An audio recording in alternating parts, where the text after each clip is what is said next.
Okay, that's good. Yeah, so the first thing we just want to see from the handout is these two pictures. So there's a picture of a narrow band of awareness on the left, and there's a picture of a broader band of awareness on the right of it. And if you look carefully, you'll notice that the focus is the same in both cases. There's the same amount of focus. And you'll also notice that the squiggly line is actually exactly the same on both. So the squiggly line is a sort of, is the way in which our attention is wandering, okay? So we start out with our attentions more or less on the focus, and then it gradually diverges a bit. Actually, the squiggly line isn't exactly the same, but it's pretty much the same, squiggly line. So our attention is wandering. It starts more or less on the focus, on the middle, and then it gradually wanders.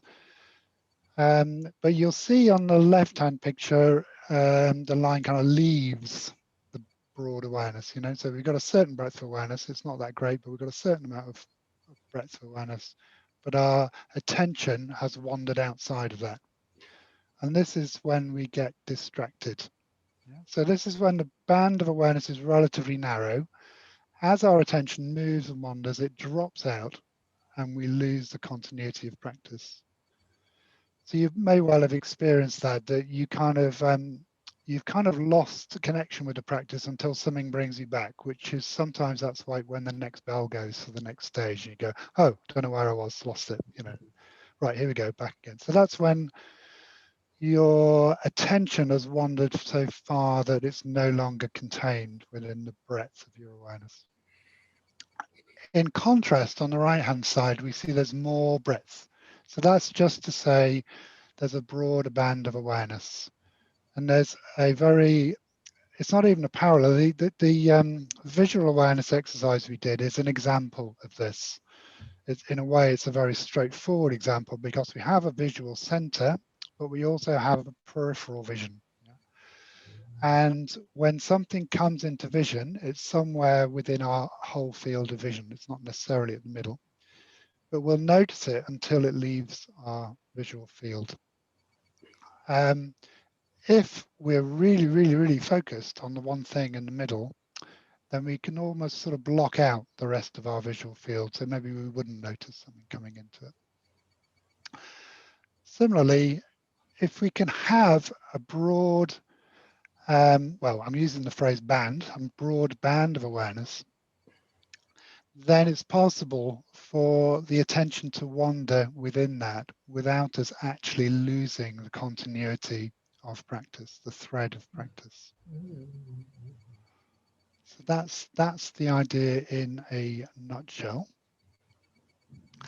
And what I wanted to do now is to go, I know it's quite quick, but I wanted to go on to another exercise. Seems like we've only just done the last one, but a similar exercise, but working with the mindfulness of breathing as an example.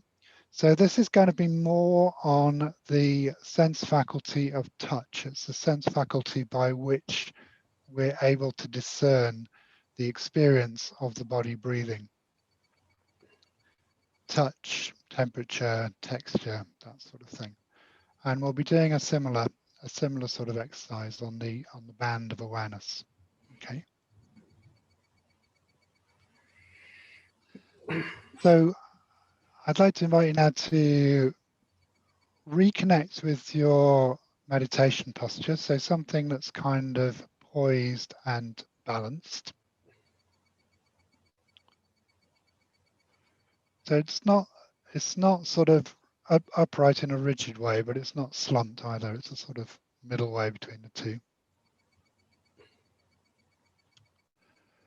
So finding your balance with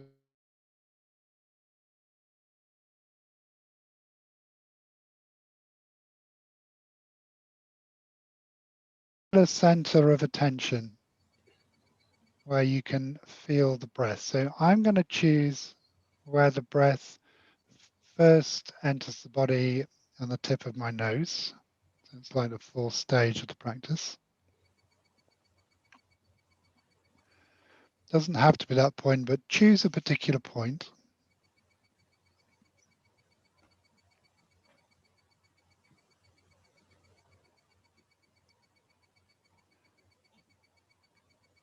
And to begin with, noticing how the experience of the breath at that point is changing and moving.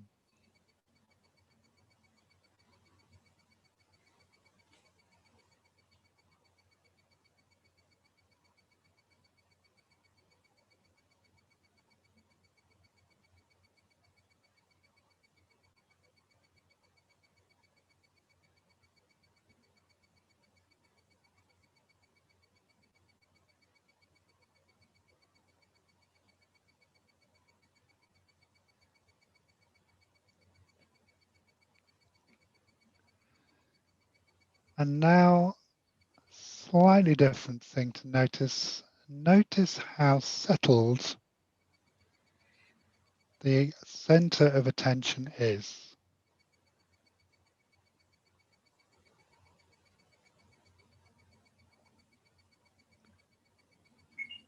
So we're endeavoring to just rest our center of attention at this one point at which we're experiencing the breath.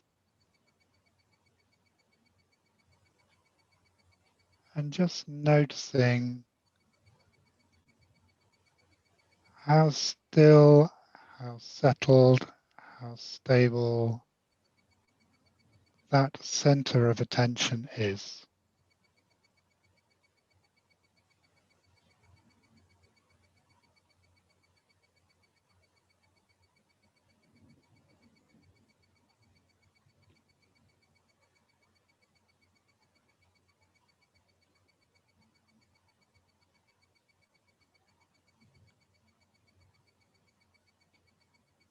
Okay, and now as the next step, without changing the center of attention, we're bringing our awareness more to the breath. The breath means the whole field of experience. So this is the whole physical experience of the body.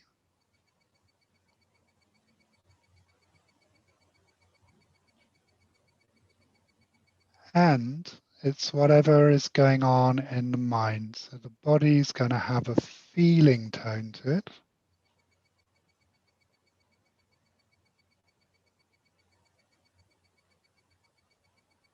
There may well be emotions around that, whether you're engaged and interested or resistant and distracted.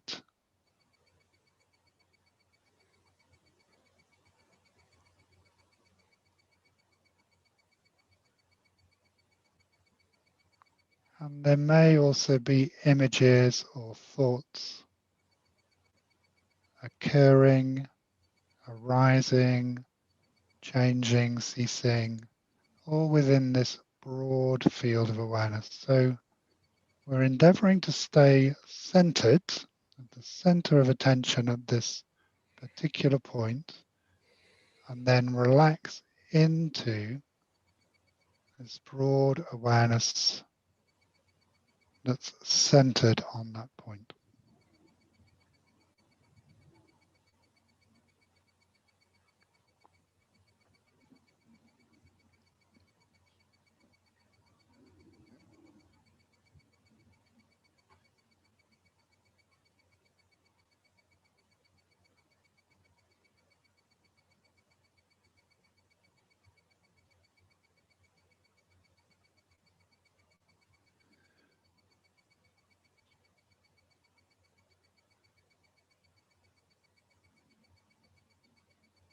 And now, having established this broad awareness, having relaxed into that broad awareness,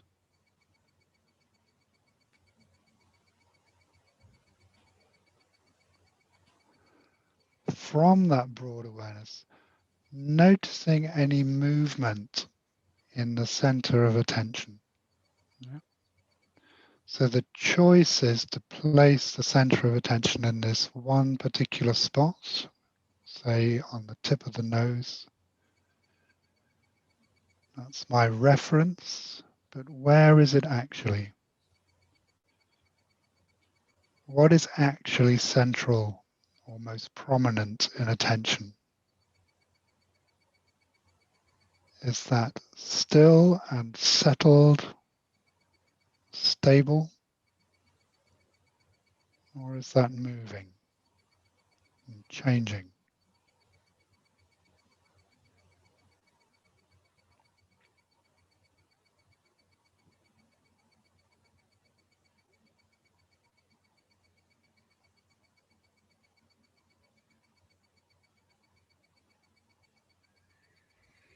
There are no right or wrong answers. We're just noticing what is actually happening.